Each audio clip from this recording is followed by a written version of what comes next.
Hey everybody, Happy New Year! And what better way to bring in 2019 than to talk about the movies I hated most of 2018? I mean, I told you guys that this video was going to happen, but don't worry, next time you see me, I'll be talking about this year. I'll be talking about the movies that I'm looking forward to most this year, but not today. So let's get right into the movies that are terrible, but first I want to lay down some ground rules. Same as last time. I do not have reviews for everything that's on this list because, again, the nature of when I started the channel, or maybe I saw a movie and I didn't think it was worth talking about.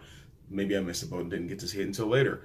But if you want, I don't know what I can do for you, but I think I'm just going to start talking about some movies, if that's okay with you guys. Number 10, we have Pacific Rim Uprising. And not that this movie was terrible, it's just that it was such a detachment from the original Pacific Rim. It lacked all the creative ambition that Guillermo del Toro brought to the first movie. It was so forgettable. It was so just unbelievably okay. It was completely Mendoza-line. Like, it felt like it would waste my time to come up with things that I didn't like about it. Apart from the Charlie Day thing with his character, where he got like indoctrinated to be a kaiju or whatever, the rest of the movie is just so blah.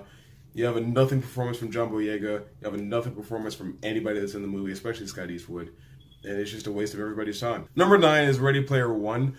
I saw this movie by myself in 3D and I had a great time watching it, but once I left the theater and started thinking about anything that I saw, I realized I didn't watch a movie. I watched a compilation of stuff from other movies that were made to make this movie seem interesting. But then when you strip all that away, you have the most bare-bones plot filled with nothing but conveniences and plot contrivances, with nothing performances from Ty Sheridan. Ben Mendelsohn makes a movie great. He's fantastic in everything he's ever been in. But nothing else is really memorable or worth watching, and it just makes me feel like Steven Spielberg doesn't know what he's doing anymore. Maybe I'll talk more about that later on. Number 8, Wrinkle in Time. Now, I feel like I can't properly judge this movie because I fell asleep during it a good 3 times. But from what I remember, nothing in this movie makes any sense, but they don't take time to explain anything, and even worse, they don't let you adjust to the new thing before more stuff starts happening.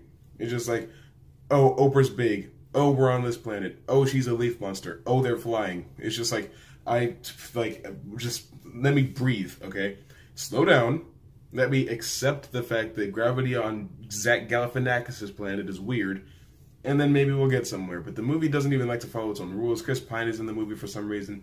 There's just a lot of wasted potential here, and it makes me feel like the book might have been really good because this movie adaptation is terrible. Number 7, Mile 22. And I know I said Mile 22 was worth the price of admission. That doesn't mean it's good. I enjoyed this movie for everything that it is, including being bad. This movie is not good. It is enjoyable. It is fun. It is action-packed. I love Ronda Rousey, and I love Mark Wahlberg, and I love John Malkovich. But this movie is not good. Don't mistake what I said as meaning that the movie has star potential. It's just a good way to kill some time with your friends if you really want to do that. If you buy it on Blu-ray and you play it when your friends come over, like warming up for the game or something like that, this movie is what you want to do. But anything else, this movie sucks. Number 6, Black Panther. Now, I know you guys wouldn't expect me to put Black Panther on my list of the worst movies of 2018, but here's the thing. Ordinarily, I would judge this movie as a film and not a cultural movement. But apparently, that's not what we do with Black Panther. So since I'm judging it as a cultural movement and not as a film, it has to go here. It would be better if it were just a film. But if you look at what we have, it is just a regular old Marvel film with some interesting production design and a really good soundtrack. But everything else that this movie does, it divided the fan base.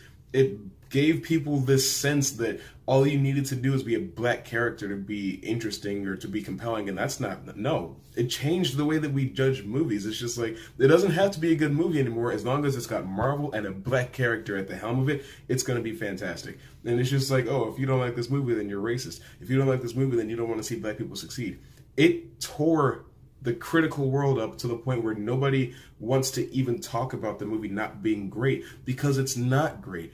It's just people with my skin tone make it seem like it's the greatest movie of all time, and because this movie happened, that we have a new Black Panther movement in real life, or a new Montgomery bus boycott or something like that. Like a new Martin Luther King is just going to start marching down the streets, and my friend, that's just not going to happen. It's a Marvel movie. Relax. Please. Now, from number 5 to number 1, again, things are going to get a little complicated because All of these movies are terrible, and they could have all been number one. In fact, I think I hate them all equally, except for what number one is. And once I get there, you'll understand. But because I got to arrange things in a certain way, number 5 is Unfriended Dark Web. I didn't like the first Unfriended. I knew I wasn't going to like this one. But this one's worse. Like, at least the first one was like, oh, it's a ghost story and she's haunting them and making them kill themselves. This was just hackers and the dark web. It's like, if you've ever played that game, Welcome to the Game, then you've seen this movie, but way better. Like, the dark web isn't this mysterious, interesting thing anymore now that it's so accessible and everybody can just go there if they want to. It's not a good idea, but if you wanted to hop on the dark web, you could do it with very little effort. So it's just like, it's not really scary because it's not the unknown anymore. I could just get on there, take a look around, and then hop out if I wanted to. And then overall, the movie's just not interesting. And it has one of the dumbest endings I've ever seen. So, yeah, sorry. There's like an air raid siren blaring now, and it makes me a little bit nervous, so if you hear that in the background, I'm very sorry. There it is. Anyway, the show must go on because I gotta get this video done at some point. So number 4 is Fantastic Beasts: Crimes of Grindelwald. This movie is so boring, with nothing happening in it. And you could say, oh, it's got Part 2 syndrome. Think of any Part 2 you've ever seen, right? Pacific Rim, John Wick, Star Wars Episode 5, or 8, or 2, Lord of the Rings 2, anything, any sequel, at least has something that happens in it. Sure, it could also do setup for the next one, but something has to happen with the 2 hours that I just gave you. And nothing happened here. The characters are largely unchanged. Only one major thing happened, and it didn't happen until the very end of the movie, and it's just such a slog to get there that it's very easy to forget that that even happens. So overall, this movie just isn't good. Number 3, Jurassic World: Fallen Kingdom. I have never seen such a ridiculous, contrived, stupid movie in all my life. Chris Pratt's agent must hate him, because nothing that happens in this movie makes any sense. It doesn't even work in the world of Jurassic Park. But here it is happening anyway. Humans are getting cloned. People are getting shot with dinosaur tranquilizers and not dying. People are outrunning pyroclastic foes and then getting engulfed by them and not dying. People are falling 300 feet into the water and not getting even the least bit hurt. This movie is absolutely absurd. And I can't believe it. I can't believe it made $1 billion, but at the same time, Black Panther also made $1 billion, so it's not that hard to believe after all. But this movie, good gravy, is it stupid. And number 2 is The Predator. Not just because it's such a terrible movie, but because it's such a betrayal of everything that Predator is supposed to be. It retcons the first 3 films, yet also says they're canon, changes the lore to being something completely ridiculous, has a disgusting CGI creature that completely eliminates the fears surrounding the Predator, because rather than being wondering if it's going to strike where it is, it's just like standing there out in the open, just sponging bullets. There is no, if it bleeds, we can kill it, because you can't kill it, it doesn't bleed. It's just not scary anymore. It's just, they're going to die. Simple as that. This movie's terrible. It tries to be funny like Star Wars: The Last Jedi, and it doesn't work. It doesn't work there, and it doesn't work here. And it just, oh no, was this movie a waste of everybody's time. I didn't review it because it was so bad. I'm sorry. But moving on. I Feel Pretty. Number 1 is I Feel Pretty. Because not only is Amy Schumer so painfully unfunny, so terribly boring, so unbelievably uncharismatic on screen, but I left the room because there was an Amy Schumer sex scene happening, and I came back and there was an Amy Schumer wet t-shirt contest happening, and I could not finish the movie. I skipped to the end.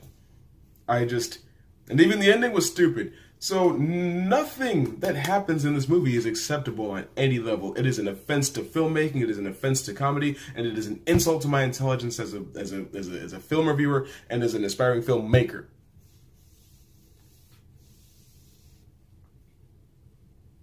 I was really angry, and I wasn't trying to be. So there you have it, the top 10 worst movies I saw this year. Remember, if there is a bad movie out there that isn't on this list, I probably didn't see it because I didn't want to watch a bunch of bad movies. I like to enjoy films. I'm terribly sorry. But I'll see you guys maybe tomorrow with my top 10 most anticipated films of 2019 video. And hopefully you'll like that one. No guarantees though. Oh no, that's not what I'm supposed to do.